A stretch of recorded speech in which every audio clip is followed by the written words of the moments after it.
La parole est maintenant à monsieur Loïc Hervé pour le groupe Union centriste pour 8 minutes. Monsieur le président, madame la ministre, monsieur le président de la commission des lois, monsieur le rapporteur, mes chers collègues, la propriété étant un droit inviolable et sacré, nul ne peut en être privé, si ce n'est lorsque la nécessité publique, légalement constatée, l'exige évidemment et sous la condition d'une juste et préalable indemnité.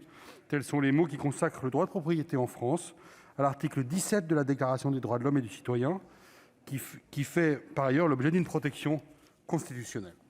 Cette notion de propriété est l'objet même de la proposition de loi que nous examinons cet après-midi, tendant à garantir le respect de la propriété immobilière contre le squat. Cet article résonne d'autant plus aujourd'hui, à l'instar des récentes affaires qui ont marqué l'intérêt de nos concitoyens. À Théoul-sur-Mer, où un couple de retraités a eu la mauvaise surprise de voir sa résidence secondaire occupée par une famille avec 2 enfants, ou à Paris, où un local du restaurant Le Petit Cambodge a été squatté par un collectif militant anti-gentrification. Ces affaires révèlent que les dispositifs existants, notamment la procédure de l'article 38 de la loi Dalo du 5 mai 2007, en matière de répression des faits de squat dans notre pays, ne sont, faute d'instructions claires, ni suffisamment dissuasifs à l'égard des squatteurs, ni suffisamment connus des préfectures et des forces de police ou de gendarmerie, voire des propriétaires eux-mêmes. Le résultat, nous le connaissons, c'est l'incompréhension et le désarroi des propriétaires privés de leurs biens pendant des mois et qui ont l'impression que l'État respecte davantage les squatteurs que le droit de propriété. Je tiens ainsi à saluer et à remercier nos collègues Dominique Estrosi Sassone, auteur du texte, qui, par cette proposition de loi, a souhaité restaurer les droits des propriétaires, et Henri Leroy, rapporteur de la commission des lois, pour son travail.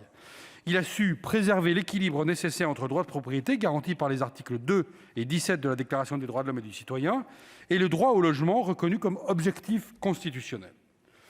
L'objectif poursuivi par le texte est donc de renforcer la lutte contre le squat, d'une part en aggravant la peine en cas d'introduction ou de maintien dans le domicile d'autrui. Pour rappel, cette mesure avait déjà été adoptée par le Parlement lors de l'examen du projet de loi d'accélération et de simplification de l'action publique, ASAP, mais elle a été censurée par le Conseil constitutionnel. D'autre part, en créant une infraction nouvelle d'occupation frauduleuse d'un immeuble, renforçant la protection de tous les biens immobiliers et non seulement du domicile. Les modifications apportées par notre commission ont déjà été rappelées, mais il me semble nécessaire de revenir sur les plus importantes afin de bien comprendre l'ambition de cette PPL qui est, je le rappelle, de mieux protéger la propriété immobilière contre les squatteurs en visant l'ensemble des biens immobiliers.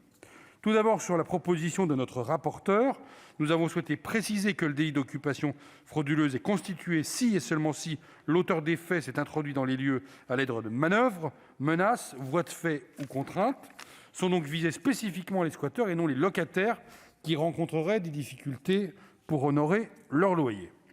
Également, dans un souci de gradation des peines et afin que celles-ci soient les plus dissuasives possibles, nous avons souhaité punir plus sévèrement le squat d'un domicile que celui de locaux qui ne sont pas utilisés à des fins d'habitation. La commission a considéré, s'agissant de l'occupation frauduleuse d'un immeuble, qu'une peine ramenée à 1 an d'emprisonnement et 15 000 € d'amende serait plus appropriée.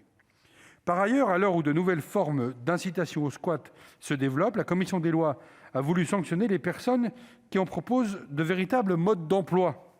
Il s'agit là de pénaliser l'ensemble des méthodes qui facilitent ou incitent à la commission du délit d'occupation frauduleuse d'un immeuble. Enfin, et toujours dans l'objectif de concentrer les dispositions de cette PPL sur les seuls squatteurs, notre commission a redéfini le champ d'application de l'article 3 du texte. Comme indiqué précédemment, ce sont les récentes affaires de Théoul-sur-Mer et du Petit Cambodge à Paris qui ont suscité l'intérêt, ou plutôt incité notre collègue auteur du texte à encadrer davantage les sanctions prévues contre les squatteurs. Ainsi, la procédure de l'article 38 de la loi Dalo n'est étendue qu'aux seuls locaux à usage d'habitation, y compris ceux qui sont destinés à le devenir, et le délai accordé au préfet pour examiner la demande de mise en demeure est réduit à 24 heures. Pour rappel, le Sénat, lors de la discussion du projet de loi ÉLAN, en 2018, à l'initiative de notre collègue Marc-Philippe Daubresse, avait adopté un amendement en ce sens, mais il n'avait pas été retenu en commission mixte paritaire. Je tiens donc à saluer les différents apports de notre commission des lois. La création d'une nouvelle infraction pénale exclusivement concentrée sur les squatteurs est honorable, mais mes chers collègues, ne perdons pas de vue qu'elle sera intrinsèquement liée aux moyens effectivement mis en œuvre pour expulser les squatteurs. Autrement dit, il y a le droit théorique et sa mise en œuvre. Entre les deux, il y a souvent une décision, voire une volonté administrative ou politique.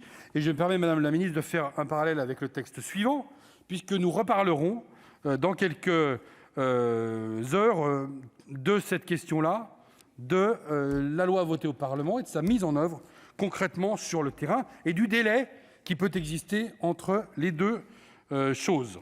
Quoi qu'il en soit, vous l'aurez compris, mes chers collègues, à l'heure où de nombreux faits de squat se multiplient sur le territoire national, il est nécessaire d'agir et d'encadrer spécifiquement ces actes et de protéger le droit de propriété inviolable et constitutionnellement garanti. C'est pourquoi, avec mes collègues du groupe de l'Union centriste, nous voterons pour le texte issu des travaux de la commission des lois. Je vous remercie.